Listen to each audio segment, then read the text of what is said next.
Okay, Foundation Pre-Calc 10, let's get after it. Here's a short video on point slope form. So this is a lovely form. It looks like this.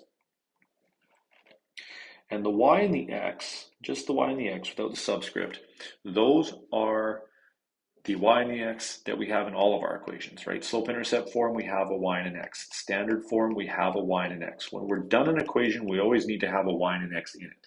So those ones will not be replaced by anything else. But you can see we have this x1 and y1. And those represent the x1, y1 of any given point that we are given in the question. So we are not creative people. Point slope form means we literally need a point and a slope in order to use it. So here we go. We're going to convert point slope into standard. So first, a line with a slope of 2/3. So okay, my slope is 2/3. And a point, so that means my x1, y1 is equal to 3, 5. So that means we're going to fill in this equation. We are going to color by numbers. Okay, so here's our equation. What's my y1 value? It's right here. It's a 5, so I'm going to sub that in, y minus 5. My slope is 2/3. What's my x1 value? It's a 3, so I'm going to sub that in, and I'm here. So now I just have to, that would be the equation, but now I need to convert it to standard form. So I'm going to multiply in my slope. So now I have y minus 5 equals 2/3x, and then 2/3 times 3, top right corner here, the 3's cancel, so it's just 2. So minus 2. So now I have y minus 5 equals 2/3x minus 2. And slope-intercept form would be great. I would just add 5 to both sides, but I need standard form. I'm still going to combine my 5 and my 2, so I'm going to add 5 here and add 5 here.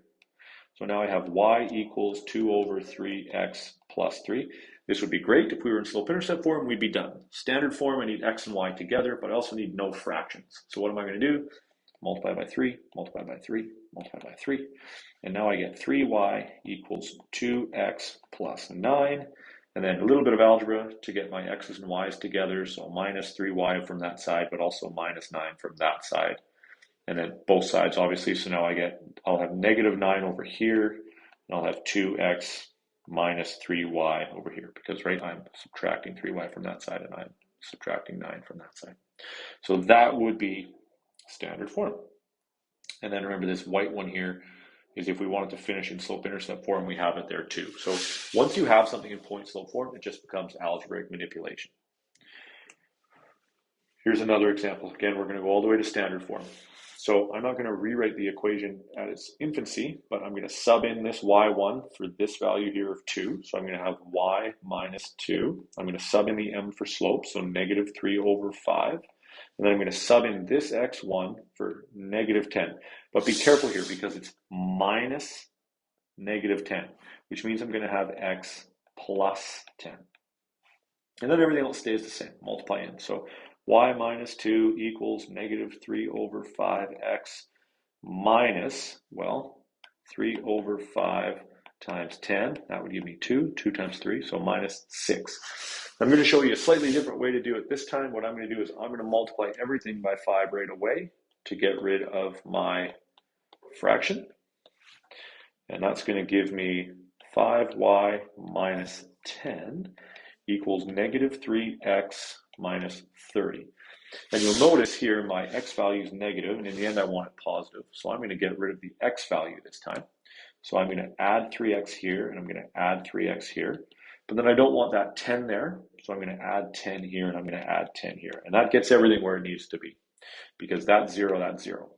So now I have 3x plus 5y equals negative 20. God, you love algebra, right? So there we go. So this time, we're doing another one. So a line with slope 1/7 goes through point 3/4. And you know what, just to mix things up, I'm going to take this out of standard form, and we're just going to leave it in slope-intercept form. So in this case, we're going to have y. Now, in this y1 in this case is a negative value. So minusing a negative would give me y plus 4. And then I have 1/7 and then x minus 3. So here we're going to fall into a bit of a angry moment because you're going to see what most people are uncomfortable with. and it is fractions, because when 1/7 multiplies in, we just get 3/7. So this is the first example we've seen where our whole number, our back multiplication, our back distribution, our back water bombing does not give us a whole number. But we just have to deal with that. So if we're going to get this into slope-intercept form, what do we have to do? We have to subtract 4 from both sides. So here we end up with y equals 1/7x minus 3/7 minus 4. Do not fall victim to doing this step wrong. This takes us all the way back to grade 7, 8, 9 fractions. We are subtracting fractions, which means we need, top left here, a common denominator. Now, if you had to, and you have to, I definitely don't mind. 4 is 4/1. You need a denominator of 7, so you're multiplying by 7, you're multiplying by 7. That'll get you it. I'm hoping we can get to a point where it's like, okay, I need a denominator of 7. Well, what divided by 7 is 4? 28. And if we did the equivalence, we get 28/7, right? Maybe you'll get to a point where you can do that in your head, but you know what? I love it when we write things down. So we end up with this scenario. Now we have a common denominator, so we can add it. So we can finish. We get y equals 1/7x and then negative 31/7. Now, is that a beautiful y-intercept? No, it's negative 4 3/7. Great, but it still exists. It's on our grid. So you just sort of plot it as best you can in this case. You could convert it to standard form and see if you can get an intercept out of it.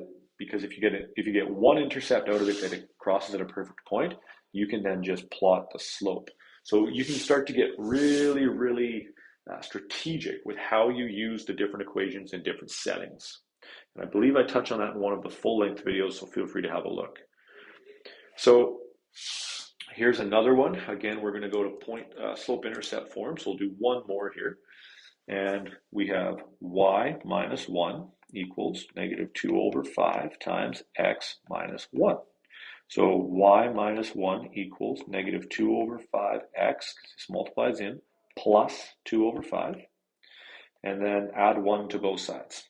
And in this case, 1's always a nice number because you have y equals negative 2/5x plus 2/5 plus 1. But 1 can be written as anything over itself.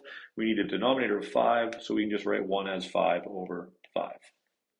So we end up with y equals negative 2/5x plus 7/5. So again, a y-intercept here that is not a perfect integer, so it doesn't cross a perfect point on our grid, but we just make do with that. One thing I'm going to just quickly do here is I'm going to convert this to standard form and see what it looks like. So I'm going to multiply everything by 5, and I'm going to add 2 to both sides. So you get 2x plus 5y equals 7. So yeah, looking at this, you're still not going to get a nice x or y intercept.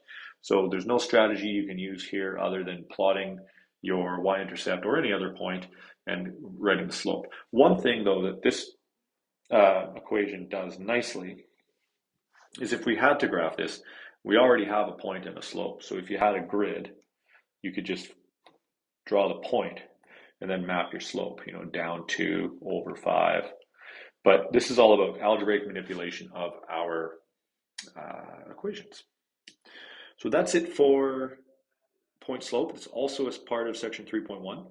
So we want to get comfortable with all three forms. Standard and general count is one form, and then slope intercept and point slope. Being fluent at all of them just adds more versatility to your skill set. Great work.